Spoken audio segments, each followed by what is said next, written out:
on the 5 villages that were attacked on Saturday night. We make calls. Even the STF commander was fully informed. He did not send his men there. What he told us was his men are already there. When I went there, I saw about 4 civil defense, 4 mopols. There was no any military man on ground of the truth. And all of these 8 people are of the same religion. They are all Christians. And if you see the way they suffered, my brother, you will pity for them.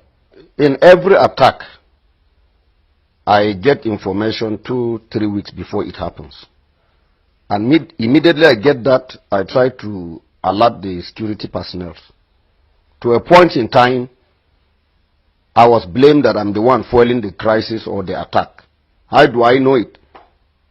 Sometimes they insisted I must tell them the name of my informant and where he's coming from. I said, no. And even the connivance between them and the government, they tell me. So when you put the message across, the government doesn't take it serious. And much especially this administration, the governor's aides doesn't even pick calls of anybody. Even yesterday night, I tried calling the governor on the attack going on Doroa. He didn't pick my call. So the missed call is there. He will not reply. Sometimes his PA will give you a message, noted, and it is gone.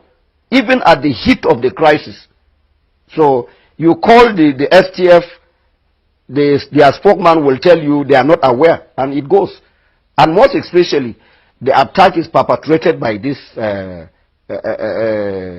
military men. They aid them in carrying the attack. So we always give information before it happens. The CIB, they are everywhere and they bring information. But the most painful thing is that the people they are giving them this information are part of the attackers. And they will not even want the police commissioner to know about it. Neither.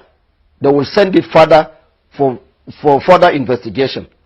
They don't allow it to go. So they must remove those that are on those decks so that information will flow. So when we were on our way to go and recover these corpses, the corpses and the injured, the same STF commander, with the advice of Brigadier General M.A. Bello, told him that we should not pass through.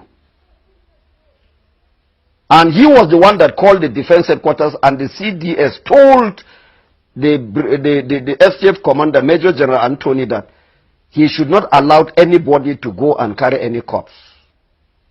He did. He delayed us for 2.5 hours. The police that was given to us to assist us with about 13 operational vehicles, that's Hilux, he couldn't allow us to pass. It's security versus security. So they had to turn back and go back to their base in Barikin Ladi. So from there I insisted I must go, because I can't allow my people to just die like that without any burial. So I forced myself in with some few people with me, and we entered.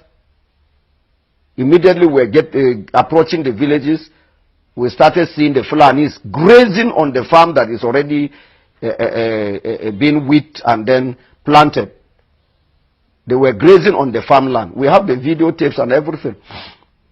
Then about 5 or 3 meters away, we started seeing some decomposed corpses in the bush along the roads. That was when we started piling these dead bodies. And finally, in Ngar village, we recovered about 78 dead bodies, apart from the missing one. And then in Ganarop, we recovered 33 dead bodies. In Ruku, we recovered 38 dead bodies. Gindi Akwati, we recovered 40 dead bodies. In Barak in Ladi, we recovered 2 dead bodies. In Kaikai, we recovered 9 dead bodies. In Shonong, Iriom local government, we recovered 9 dead bodies. And in Nyer, we recovered 86 dead bodies. And all these villages, we have the names of those that were killed, even children of 2 months, 4 months, and 1 year were macheted. What kind of a human being is that? So, some of them were supposed to survive because they didn't give them any helping hand to take them to any hospital or any clinic around. They died. That is from the information I got from the Hausa Fulani community there. So for that, the military, the STF completely, they did not give any helping hand to anybody. I'm saying this, I can defend this in any court of law. Well, the state governor, his lapses. So he doesn't care about what is happening to us. He is always in Abuja. He is always with the president. So we don't have a governor on the plateau. I'm saying this without any mixing of words. My name is Jerry Datin. He can say anything. We don't have a sitting governor on the plateau. He has no role to play. He is loyal. His loyalty is to Buhari. So we don't have a governor. I'm saying this without any contradiction.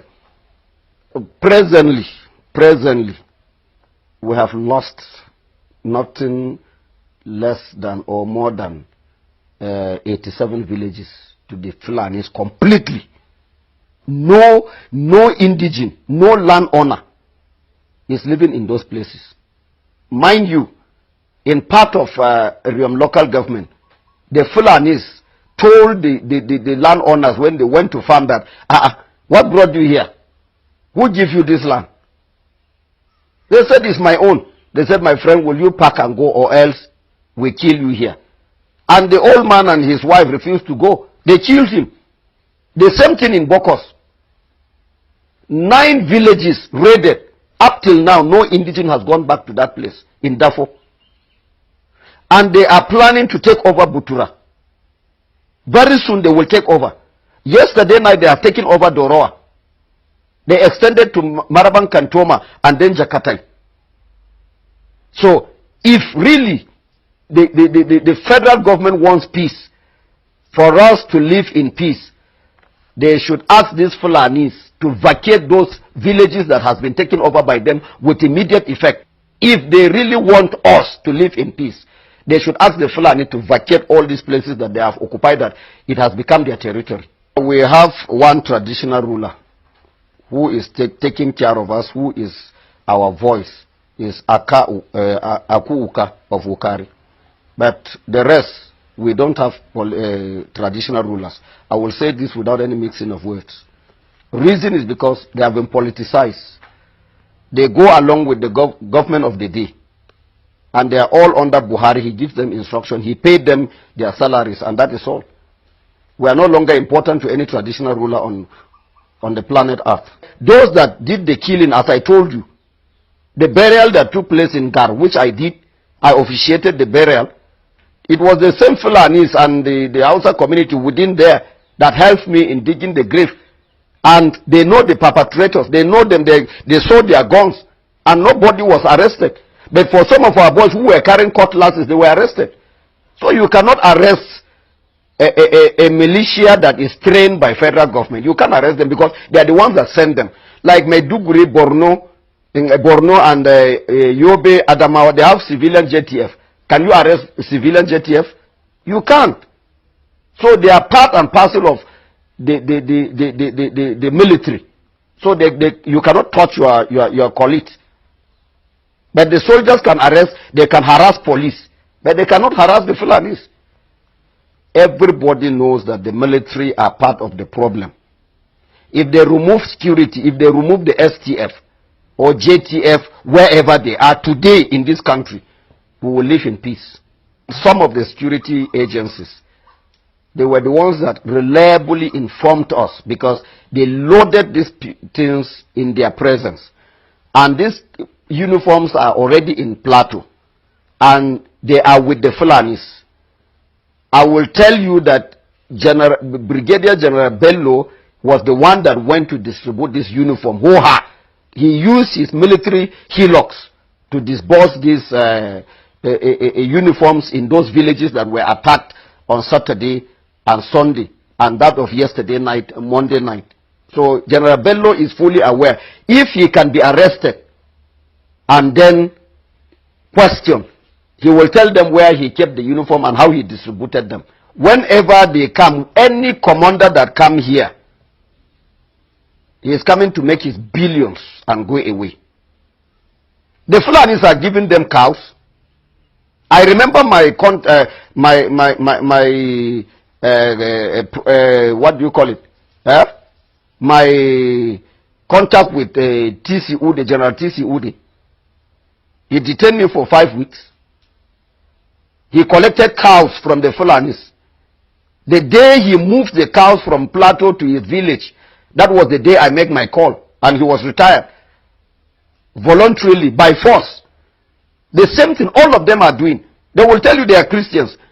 General Anthony is speaking with the Sultan. He takes directive from Sultan direct. Because Bello is here on a mission. What kind of a country is that? People, the whole world have spoken about the combination of the army chiefs. But Buhari is not giving us consent. So he is here to actualize Islamization of Nigeria.